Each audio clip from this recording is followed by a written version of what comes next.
Hello, my name is Casey, and I'm a farmer. For those of you who are not familiar with the way in which I present myself, this is a standard greeting for an organization called Alcoholics Anonymous, or AA. Now, you might ask why I would introduce myself in a way that might be associated with something shameful, but this has been the feedback that I receive from people when I tell them that my husband and I have moved from New York City to Culinary, Bulgaria, and are now dedicating our lives to the cultivation of the land. Now, to be clear, we are not agronomists, agriculturalists, or whatever fancy name that I find people coming up with to hide the fact that they are farmers. Now, the idea for this talk came to me when my husband and I were doing some research for EU funding for our own sustainable farm project. And we stumbled upon this video for one of the measures, number 141, for, for modernizing an existing farm structure. So I'm going to give you a little slideshow right now of this video.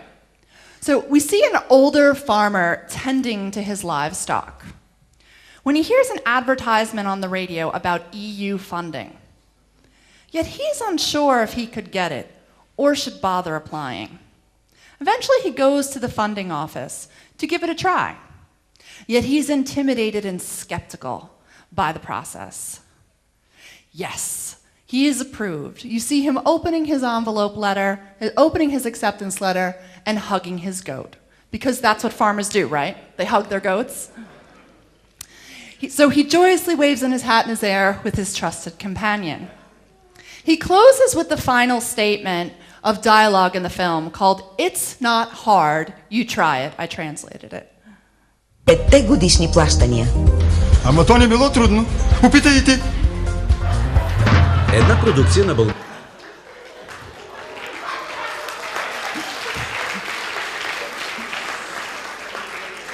Now, when I heard that, I was shocked. It's not hard, you try it, or even an ignorant farmer like you can do it. Now, when you see the visual imagery and you hear the dialogue, the message that they are sending to the public is detrimental to the future of agriculture in Bulgaria. The final scene, I'm sorry. So, this video was created by the Ministry of Agriculture through the Rural Development Program, or the RDP. They feature these videos on their website. And in these videos, we see a caricature of what a farmer is according to the RDP. So the protagonist is usually a man in his 40s or 50s. He is dressed in drab, dingy clothing with the occasional female seated beside him. He drives around in a horse carriage, and he lives in a small village. Now, if you look at the pictures of the advertisements created by the European Union, you see a dramatically different image. You see a woman carrying a basket filled with bounty. You see a man in a greenhouse smiling and surrounded by a wave of vegetables. Now, when I took the picture for this, there's a bit of graffiti written there on his shirt, and translated into Bulgarian, it says "Death to Peasants." Now, this image right here, this photo, completely sums up why I'm here giving this talk, is the disconnect between the people of Bulgaria and the rural life. So, we see these two dramatically different images. Now, when we go back to the video, the Bulgarian video, you know, he's received his money, but nothing changes. There's no transformation. There's no modernization. He returns to the status quo, which leads me to believe, what was the point? Was the money just a means of survival? Was it an EU handout? So, excuse me. Was it an EU handout? So, you might ask, why are these images important? Why is it important to dissect these small informational videos? Well, they're very important because they give an insight to the people that created them and what their opinion is for farms and farming. So the Ministry of Agriculture created these videos, and what kind of priority can you expect when they're viewing the small farmers in this light? What kind of respect can you get from the people when they're portrayed as dregs of society, waiting for a government handout, or an EU handout in this case?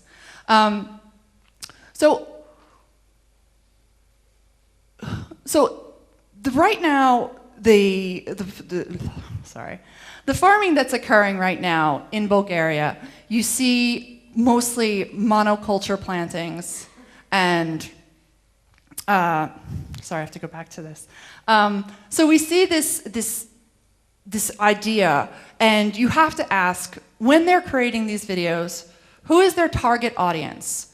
Because to me, when I see this, the aim of the people is to reach people who are farmers and have been so for quite some time. And as a youngish farmer myself, I find them discouraging. I find these videos discouraging because they portray farming and rural life as miserable. And yes, working the land is hard, but it's also filled with pleasures. You know, there's seeing your seeds grow, there's enjoying a meal from your first harvest of spring greens and herbs. When you see the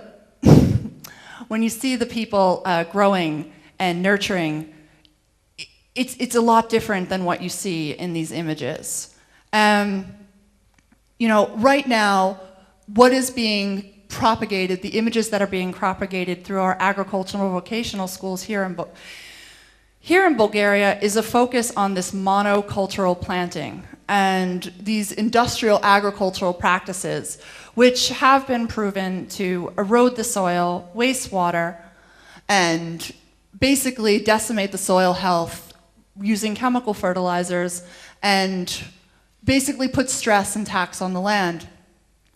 And yet people scoff at the sustainable model for agriculture because, you know, people think the ideas are old-fashioned, using the ecology of the land to create, you know, of maximizing the bounty.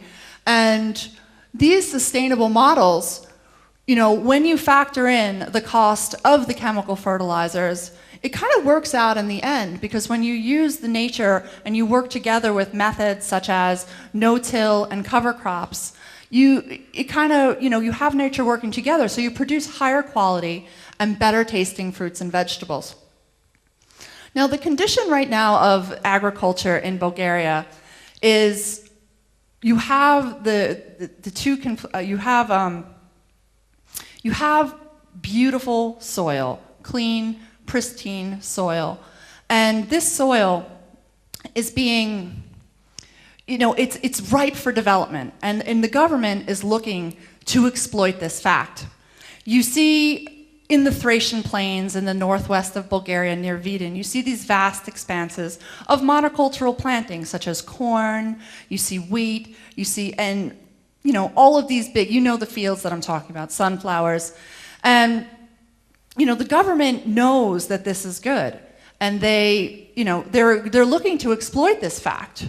And right now, things are going extremely well for agriculture in Bulgaria, but not for the actual Bulgarians. It's going really well for large companies that are looking to exploit Bulgaria's cheap and prime lands. China. Right now, China has purchased 100,000 hectares, 100,000 acres, or 10,000 hectares of land in northwest Bulgaria. Now, the northwest region of Bulgaria is the poorest in the entire European Union. So this 10 million euro investment, giving the lands to China, you know, that could have been used to help develop the infrastructure for the people that actually live there. Instead, they've created low-paying seasonal jobs for Bulgarians to work for Chinese companies. Now, you see two dramatically different ideas. So on one hand, we have the Ministry of Agriculture. They are promoting rural development using these charming little videos. And on the other hand, you have Invest Bulgaria, another government institution, that are using EU funds to stimulate foreign investment in agriculture by luring these international companies with promises such as cheapest EU labor and cheapest agricultural lands in Europe. Now, I find these ideas at odds with each other, because if you really want to make an investment in agriculture, why don't you stop holding conferences to lure potential investors from abroad and actually invest in Bulgarians? I mean, obviously this land is worth something. So what can be done to convey these ideas about the worth of land in Bulgaria to actual Bulgarians? So right now, a renaissance is kind of occurring in the US and Western Europe. Inspired young people are reinventing the idea of farming in urban and rural areas. So you see abandoned lots being turned into community-supported agricultural outposts, and they're providing food and food deserts. You see rooftop gardens like this one in Brooklyn, New York, which will debut this year. It is the largest rooftop garden in the world, and it will be able to produce over 1 million pounds of food. Why can't this be done in Bulgaria? There are plenty of industrial spaces, and most of them are abandoned. So even the US is cashing in, and you see these large companies, and this commercial was created by General Motors, and they partnered up with the Future Farmers of America. This commercial aired during the Super Bowl, which is American football's big night, especially for commercials. Now, after the show, this was the most talked about commercial. Why?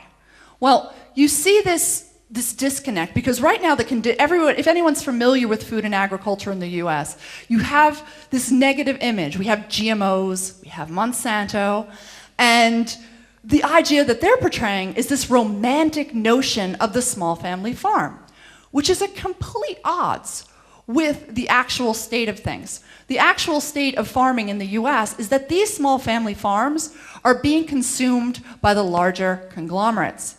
But this image, it's something more about selling cars. Maybe they're thinking that there's something to this agriculture thing, and they want to do a return to the past. They want to do a return to the past, but they also want to make farming seem like a respectable career. Because right now, people don't, your parents, they'll encourage you to study economics, law, medicine. But if you went home right now and you said to your parents, I want to be a farmer, you'd probably be kicked out of the house. And so there's this disconnect, and really, the people that are going to bring this back together is the youth. How do we get the youth involved? How do we get the young people to see the value in farming, the worth, that there is a possibility for a good life, and there's a possibility for a decent wage? I mean, right now in Bulgaria, it's on the cusp. The rural roots are going to die out within a generation or two.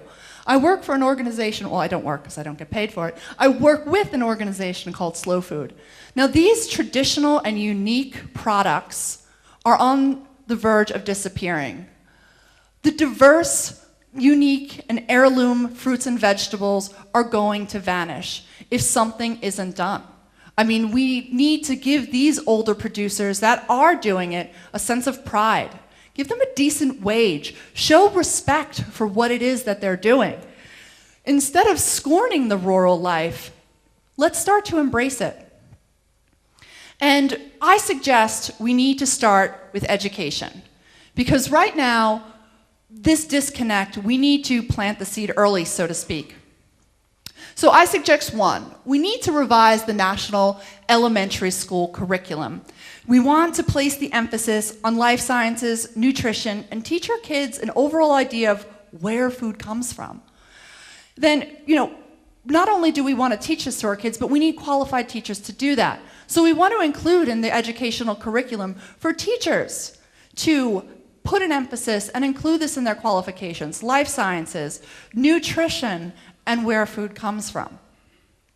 Then there's something going on in the US. They have it's called an edible schoolyard, where they turn a portion of the schoolyard into a plot where children can grow vegetables and fruits.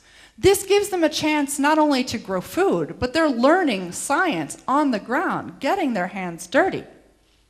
And then, after harvest, they pick their stuff, and then they get to transform it into food. They learn how to cook. They learn what's going into their bodies. And this is creating at the ground level a positive association with food, good food. And finally, I mean, not finally, but the educational and the higher levels. Right now, these agricultural vocational schools, they teach this mass production, monocultural farming practices. They do not teach sustainable agriculture.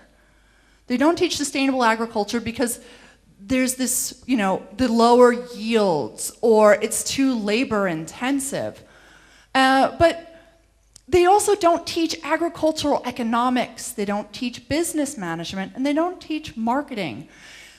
Growing food is not just about throwing a seed in the soil, waiting it to grow, and selling it in front of your house. If you want to be successful and have a good, you need to know how to run a business. You know how to grow something, and you need to know how to get it out there. So right now you see people, I'm from Houston Deal, and we grow cherries. And you see the people picking their cherries, and they sell them for maybe a lef for a kilo of cherries.